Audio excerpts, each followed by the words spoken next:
I'm so, and I should have said this in the beginning, Deirdre's article and the article Cuba in this week's Workers' World, really good, because having a scientific view is so important when you're addressing an issue. And what's that mean? It means that humans are asserting their capacity to understand and develop tools, weapons, for impacting their surroundings. So having a scientific view, Marxism is a science in social areas, but we gotta be applying it to every area. I think I'm gonna be sort of hitting up a number of comrades here in thinking. Now we have a major, we have demonstrations and actions across the country next Saturday and against the sanctions. And we should think if we can, in some ways, recast and bring in this issue of the COVID-19 or coronavirus to really hit big pharma, to hit the insurance companies. I mean, we have an action on Wall Street, so maybe we want to really think where we should march to, what's on our banners. We have an action in the Bay Area that's going to be nationally broadcast, and that's exciting. It's going to be a national webinar, but maybe we have to provide different tools for those who are speaking. So this is something where we got to look for opportunities. We have a press conference on Wall Street on Wednesday on the sanctions. So we should think about what our sign is for that demonstration and how we begin to make some of these links. Because you call an action, but then it is so that you can intervene at the time itself, and it's not abstract. I wanted to address Mary's question about how absolutely reprehensible, vicious, disgusting, we hate Trump.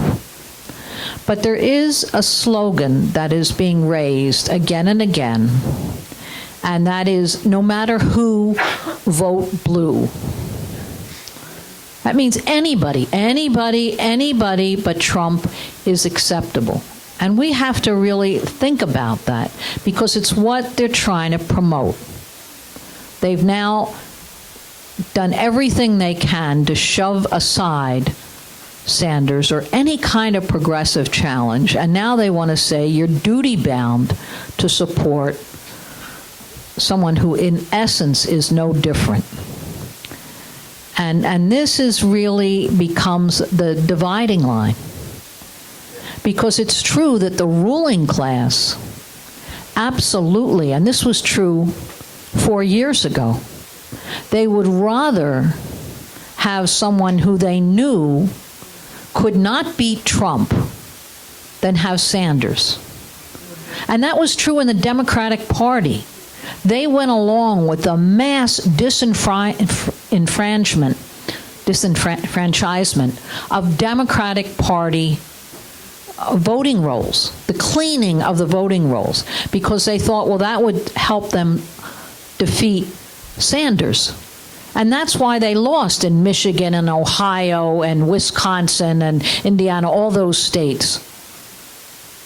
So we should know that those who control the Democratic Party, it's part of the ruling class. And they would rather have Trump. That's a fact. Then they get to play the role of the opposition. They know how to do that. So I think we got to really resist that. This no matter who, vote blue, bullshit. I mean, really. It's an imperialist party. And the policies have been absolutely no different. And Biden is absolutely, those who are confronting him as a war candidate, absolutely. Totally corrupt, completely. Now, there are also lots of people who are in every way,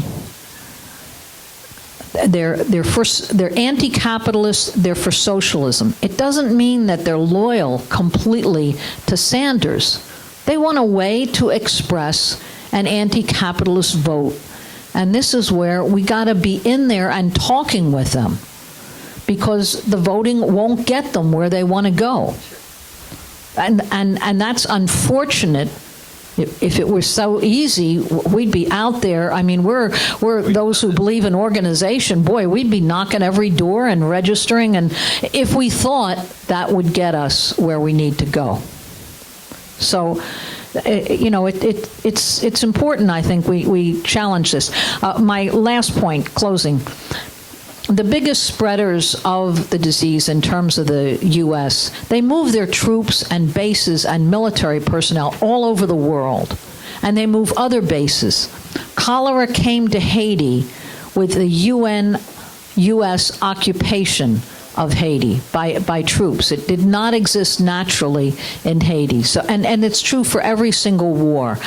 I think that the rates of what countries are suffering from the coronavirus are based on what countries are testing.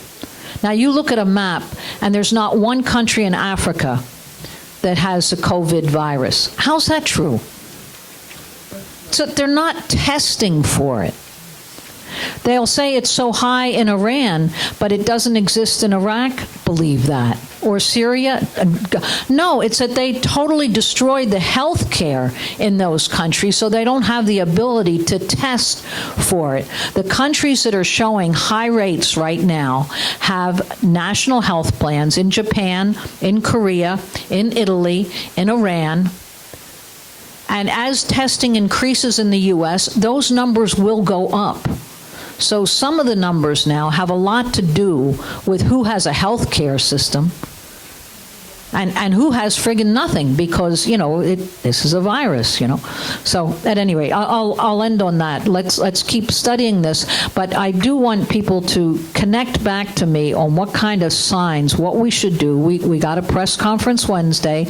We got a demonstration next Saturday on Wall Street. And how do we bring in what slogans, easy ones, what graphs, to really bring in the role of big pharma and the insurance companies in this health struggle. I think that would really kind of crystallize, get people's attention. Thank you. Thank you, Sarah. Monica?